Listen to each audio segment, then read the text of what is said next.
Boa tarde, queridos. Pastor Leonardo mais uma vez. Hoje não é dia de eu soltar os meus vídeos, nossa live é na quinta, né? Inclusive quero convidar você a participar com a gente amanhã. A nossa live vai ser diferente, será uma live de louvor. Você vai entrar online com a gente, tanto pelo Instagram quanto pelo Facebook, e você vai pedir louvor. Isso nós conhecemos, é claro, né? A gente vai estar louvando juntos online.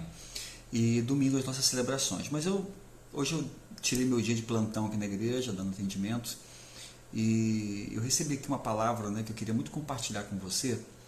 É uma palavra que Deus me entregou, tem me inquietado no meu coração, e eu não poderia deixar passar essa oportunidade de trazer esse recado para você, tá bom? Esse texto, essa mensagem, essa palavra, ela está apoiada no texto de Zacarias, capítulo 8.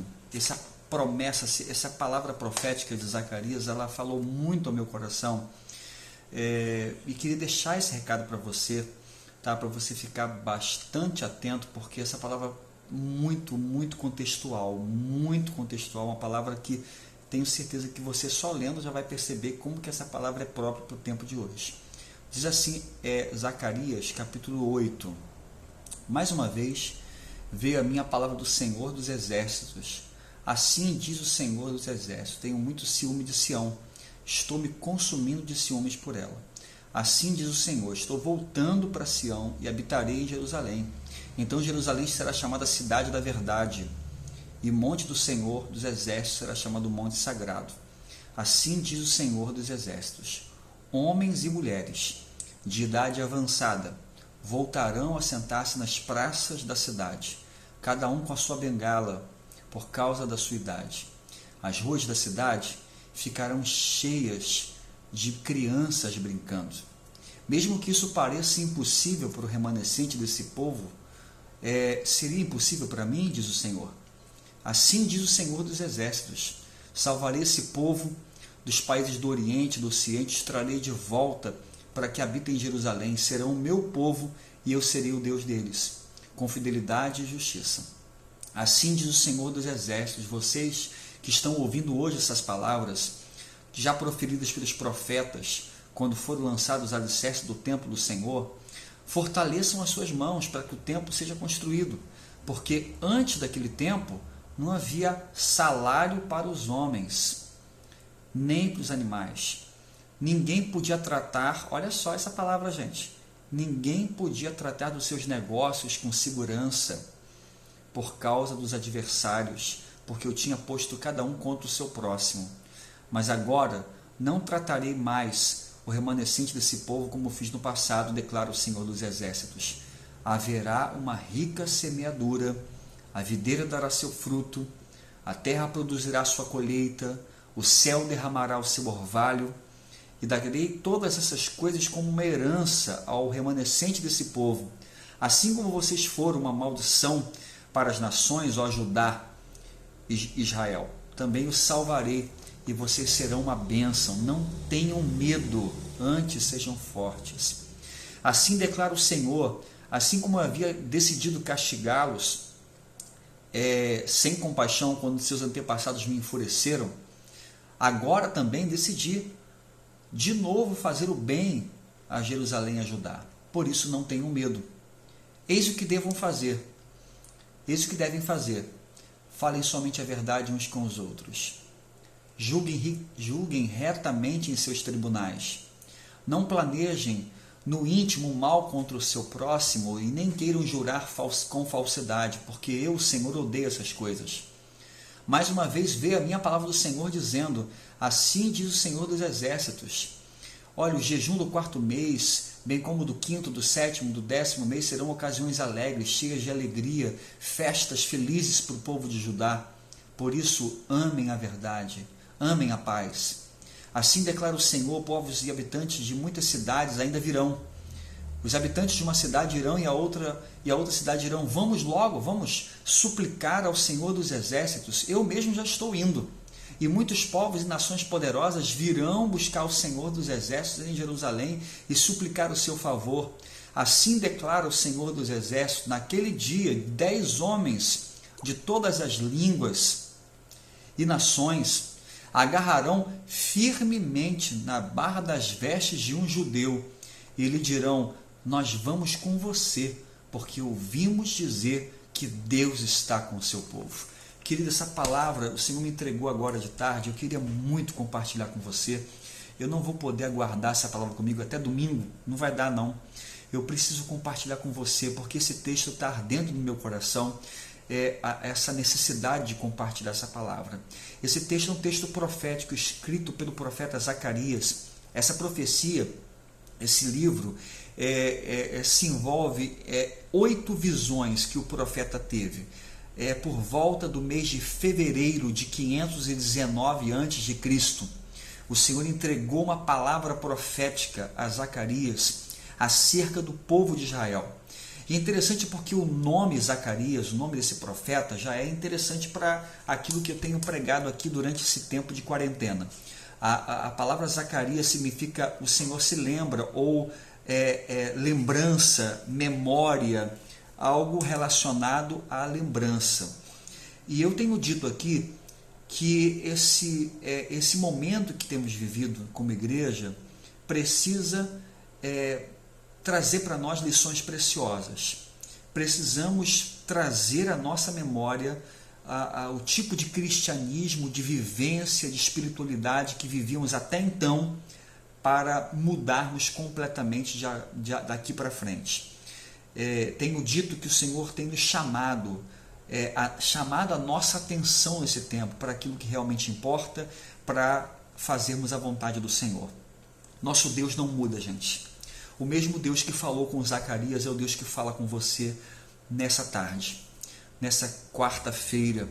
O Senhor fala contigo. Olha, o Senhor se lembra de você, mas também quer que você traga à sua memória aquilo que traz esperança, e trazer à sua memória aquilo que é importante, aquilo que é necessário, as mudanças que são necessárias para nós construirmos uma vida abençoada daqui para frente. A palavra que veio para Zacarias foi uma palavra para trazer um renovo de esperança para o seu povo, em um tempo em que o povo tinha que reaprender a ser povo. Esse povo estava vindo do exílio, do cativeiro, sofreram durante anos, durante muito tempo estavam cativos, distantes da sua nação, e agora eles estão retornando à sua terra, e aqui eles precisam reaprender a ser povo, precisam reaprender a adorar a Deus no templo. Então existem 2 prioridades na profecia de Zacarias, que é ensinar o povo a ser uma nação e ensinar o povo a ser uma igreja.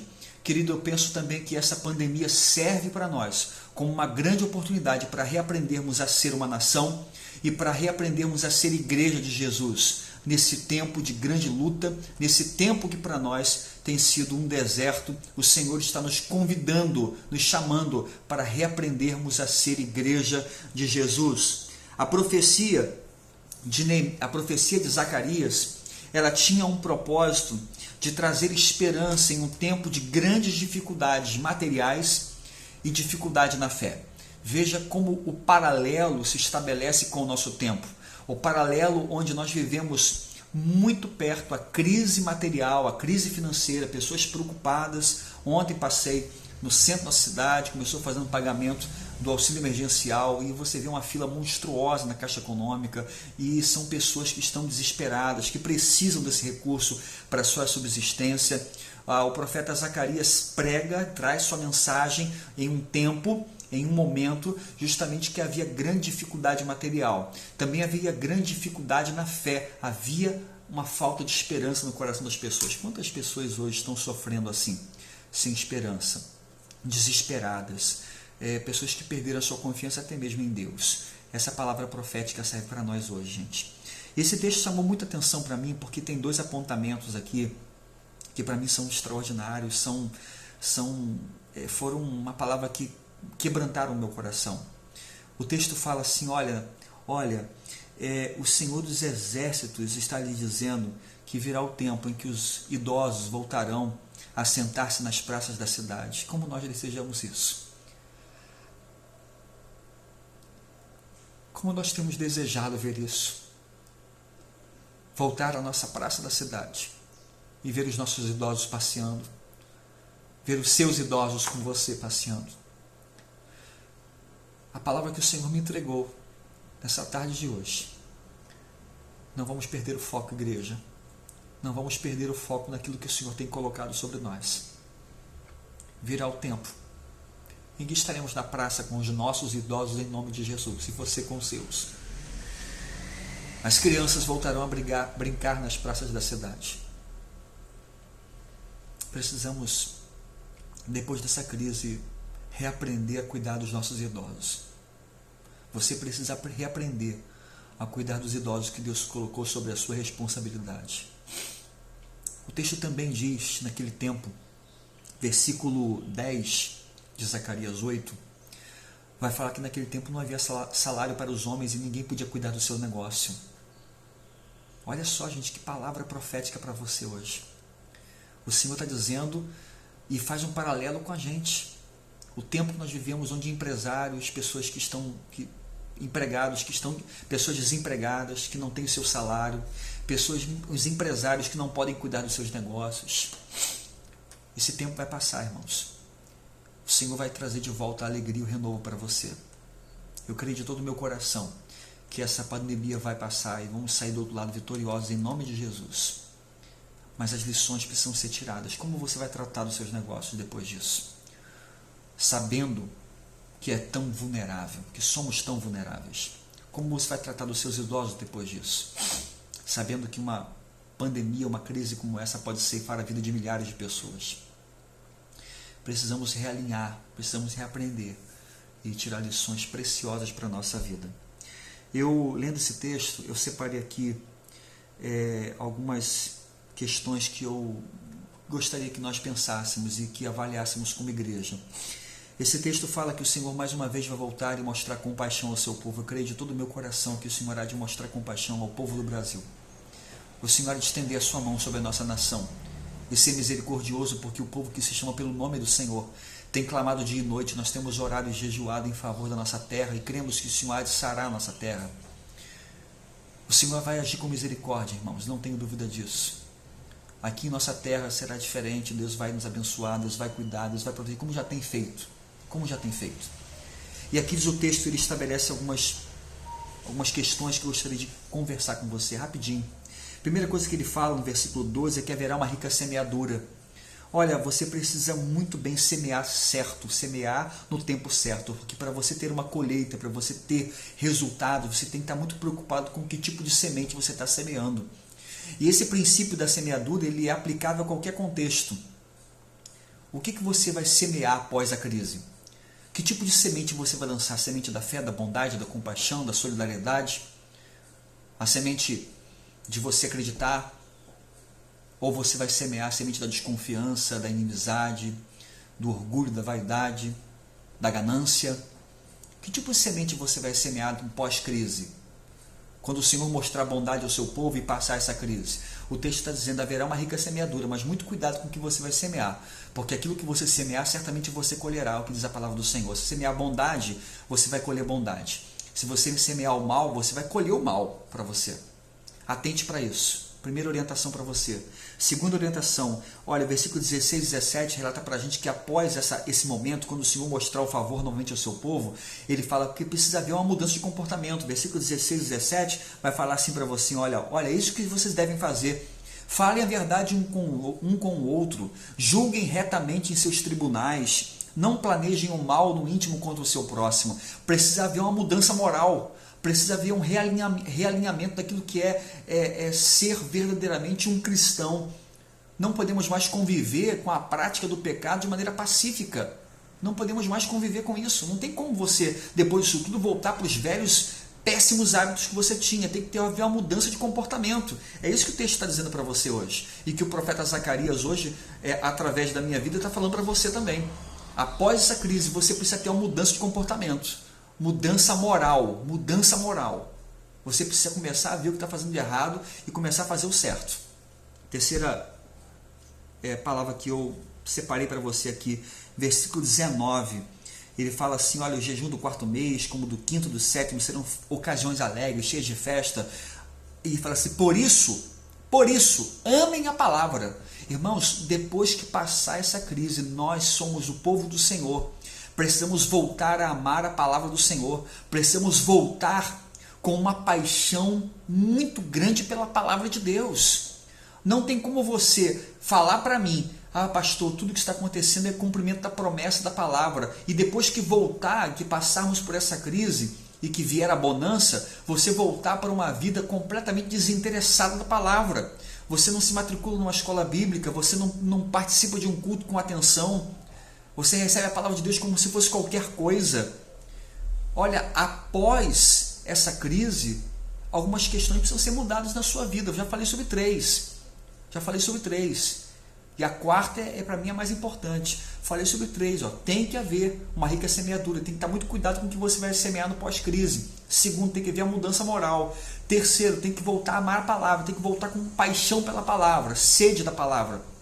E quarto, para terminar, o versículo 23 vai falar assim: naquele dia que o Senhor mostrar bondade ao seu povo, naquele dia que o Senhor mostrar o favor do seu povo, que Deus vai fazer isso. Olha, 10 pessoas segurarão na orla da veste de um judeu e dirão assim: nós vamos com você adorar o Senhor, porque nós temos visto que o Senhor está no meio do seu povo. Irmãos, o que o Senhor está dizendo através do profeta Zacarias é que haveria um tempo de grande oportunidade para a pregação da palavra de Deus. Haverá um tempo de grande oportunidade para que a igreja se desembarace de tudo que a atrapalha, para pregar com mais agilidade, para ser uma igreja mais missionária. Irmãos, se nós até então estávamos enviando 2 ou 3 missionários, nós precisamos agora enviar 10. Se a nossa igreja estava aqui, irmãos, muito bem acomodada, está na hora de começar a se incomodar. Precisamos abrir, irmãos, congregações, extensões da nossa igreja. Precisamos pensar novamente em abrir um segundo culto à noite. Irmãos, haverá um tempo de grande oportunidade para a pregação do Evangelho, diz a palavra do Senhor. Eu creio de todo o meu coração nisso.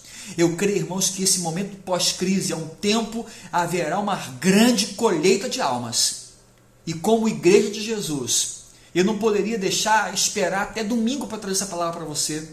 Eu queria muito trazer hoje, para que você comece a se preparar, irmãos, porque domingo de manhã também o Senhor já me entregou uma palavra que vai chamar a igreja para esse momento, chamar a igreja para nos prepararmos para o pós-pandemia, pós-Covid-19. Como nós seremos, que igreja nós seremos, irmãos? Eu já decidi que não quero voltar para ser a mesma igreja de antes. Essa igreja eu não quero voltar. Irmãos, eu quero voltar para viver um evangelho apaixonante, um evangelho que, como nós temos vivido aqui, de pessoas pedindo para vir à igreja, para poder servir, para poder abençoar, para preparar a cesta básica, para levar o leite para os idosos, gente disponível, gente demais disponível para o trabalho e não tendo possibilidade de aproveitar tanta mão de obra. Irmãos, o Senhor se lembra. A palavra de Zacarias, a visão de Zacarias para nós hoje, ela é uma palavra que nos instiga, que nos chama a um entendimento, a usarmos a nossa cabecinha aqui, para pensar o que Deus está preparando para nós. Eu creio que em algo grandioso. Eu creio que Deus tem algo maravilhoso para você, para a nossa vida como igreja, e tenho certeza que Deus vai fazer coisas grandiosas no meio da nossa igreja, irmãos. Eu quero viver esse evangelho. Eu sei que Jesus está voltando, e essa é uma grande oportunidade que Ele está dando para nós. Irmão, pega essa palavra, ela está queimando no meu coração, e eu não aguentei, eu poderia pregar no domingo, mas não aguentei, eu precisei preparar esse vídeo hoje, porque eu sei que Deus tem gente que agora está assistindo essa palavra, e o seu coração está dizendo amém, e está concordando, dizendo: pastor, eu quero fazer parte desse time, eu quero fazer parte desse povo que vai abraçar, que vai vir com gás, com vontade, para vivermos os melhores dias da nossa igreja, irmãos, os melhores dias da nossa igreja. Jesus vai voltar, de uma maneira ou de outra. A questão é a seguinte: como que Ele vai encontrar você? Trabalhando, arregaçando as mangas para trabalhar, ou vai encontrar você de braço cruzado, quem sabe novamente envolto no desânimo, na passividade? Como Jesus vai te encontrar? Que Deus abençoe a sua vida. Obrigado por esse momentinho. Sei que o vídeo ficou um pouquinho longo, mas eu precisava trazer essa palavra. Um grande abraço para você, Deus te abençoe, aguardo você amanhã, quinta-feira, na live e domingo nas celebrações. Grande abraço a todos, fiquem com Jesus.